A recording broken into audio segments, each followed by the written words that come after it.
Ladies and gentlemen, thank you for tuning in here on Major League Gaming for a pretty exciting Saturday. My name is Prague, if you're familiar with the Smash community.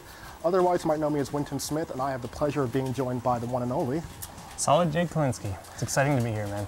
It certainly is. It feels like we're right at home, doesn't it? Absolutely. I mean, it's a familiar stage, definitely, with the Smash community. Definitely. It's a great day in New York, and it's a great day for all you that are tuned in, because we're going to be doing a marathon of the entire Smash Brothers documentary.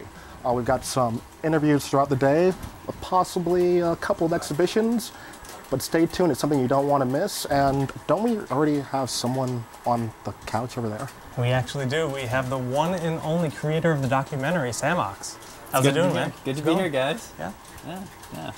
So, Samox, first and foremost, how did you come to discover the Smash Brothers scene?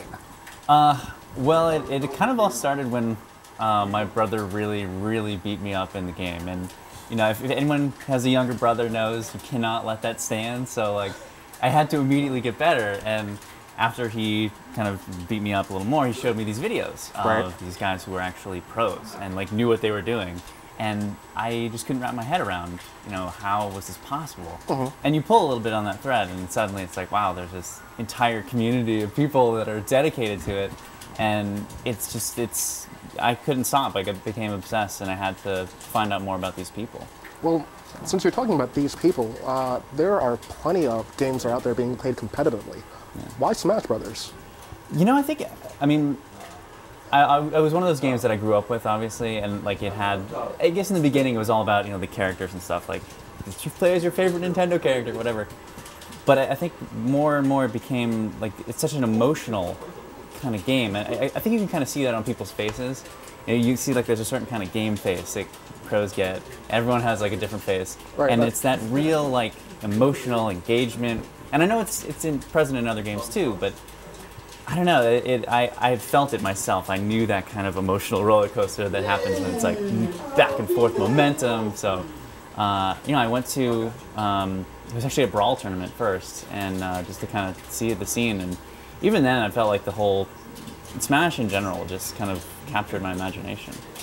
So did you ever reach out to another event? Did you go to a tournament that wasn't Smash Brothers per se? Like, to experience it and compare it? Yeah, you know, I had no concept of, like, anything. Oh, wow. So I was just like a stranger in a strange land, just walking around, just like, this is incredible. And the first kind of Melee one that I experienced was ROM 4. It's a good event to be at. And pretty incredible. And just seeing Mango and Dr. Pee-Pee, it blew me away. Like, I was speechless. I couldn't imagine how to move your finger so fast. And I have footage of Mango's, like, thumbs, and I believe there's, like, a frame where it's just like his thumb is here and then it's there. It's like immediate, and I had never seen anything quite like that. So, well, I mean, the main question a lot of people want to know is the entire creative process to formulating this documentary and then it coming to fruition. Yeah. Give us, I guess, the elevator speech on how this all came about. For sure. I mean, you get passionate about something and you want to see it made, and I saw, you know, a lot of, like, Kickstarter, like, projects out there, people that had, you know, got a lot of hype and tried to make something happen on their own. And you can do that, I feel like, with Kickstarter stuff, and that's kind of what I did. I made a pilot episode with, like, my coworkers, really bad acting, and just kind of threw something together, and I used that to kind of raise a little awareness and get hype about it, and I raised a little bit of money, and I put the rest on credit cards. I'm almost done paying it off. Like, I've come a long way, and thanks to everyone who's, you know, been kind enough to help kind of pay off that debt. But it was really kind of just, I'll put it on here, I'll do this, and then going from place to place, meeting up with these pros, and they're so open. Like, PC Chris, he let me sleep in his mouse-infested basement after the interview. So he's a really cool guy, and all these guys, you know, they're really open about talking about the history of the game. So flash forward about a year of production time, and then I'm still working retail while I'm doing this. Right. And eventually I reached the point where I was like, okay, I have to quit my job and do the editing. So that was my summer. I was in a cramped little place in an apartment with a no heat, no AC for a while, and then you know, eventually I had to do it, otherwise I would have roasted. But then kind of just was a day-to-day process. Eventually, I saw the end. So. From start to finish, how long did it take to make the whole thing? Oh God, I'd say a little over 2 years. So, yeah. 2 years of hard work. Yeah. And I mean, we've already seen just how quick and how great the response has been to it. What did you expect when you were finishing it all up? Yeah. Well, I mean, the whole process, I had imagined the best case scenario, which would have been it's something that would never have happened, and it would have been MLG kind of bringing Melee back. That was kind of my pie-in-the-sky goal. It's a good goal to have. And I mean, I know there's a little bit of talk now about maybe doing something along those lines. Some chatter. It would be amazing. And just hearing people talk about that has been great. I mean, the fact that people connect with these players and connect with the game like I did, and got passionate about it the way I did.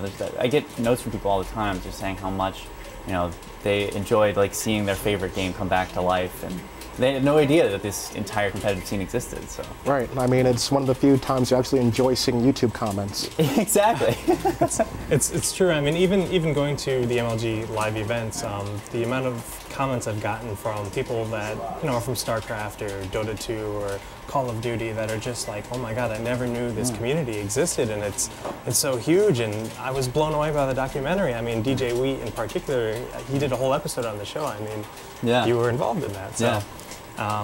And he knew the scene existed, but not to that extent. It was just really cool to see those people like, wow, how did we not know about this? This game is huge. I mean, there's such a deep, community that's so strong. And I think a big part of the strength really comes from the fact that it's not an online game, and the fact that it is, it's a grassroots scene. Yeah. It's a familial aspect. We bond together in these, whatever venue we can, acquire, and we run an event. So I think this actually sitting here on these couches is like the perfect place for us to be right now, because that's the heritage. It's not arcades. Right. It was you go to your friend's house and you crash on the floor, and 12 kids in one hotel room. Whatever you have to do to get there. You exactly. sit on someone's lap for a 7-hour car ride. just to make the gas bill worth it. Yeah. We've all been there for sure. So. Yeah, definitely. Yeah. And the fact that it is kind of like a party game, I guess. Well, party game. Yeah. And it came from that. I think was one of the more interesting aspects of it, is that dichotomy, and maybe that's why people don't really think of it necessarily as like this big competitive thing. Yeah, the cartoony aspect, I've heard a lot of different, reasons why people don't respect it, but I think that has all kind of changed over the last year. I mean, certainly think so. Yeah. I think the world knows what we're all about nowadays. So, and a big thanks to the documentary. Oh, thanks. Right. Appreciate it.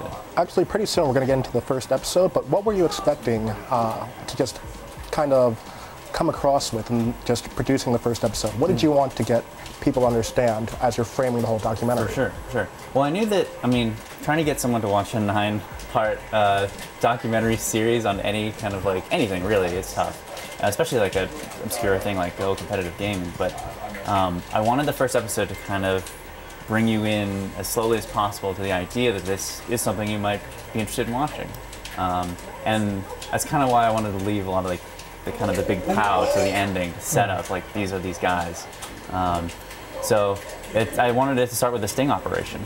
It's kind of the most exciting way to demonstrate the difference between people who just play it casually and someone who's so good that they could come back from like 1 stock versus 4 and just like it was nothing. Right. So. Well, we're actually going to get into that part of the documentary pretty soon, the very first episode.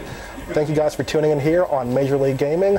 We're going to pay some quick bills, and we're going to come right back with the first episode. Stay tuned, ladies and gentlemen. You're in for one heck of a ride.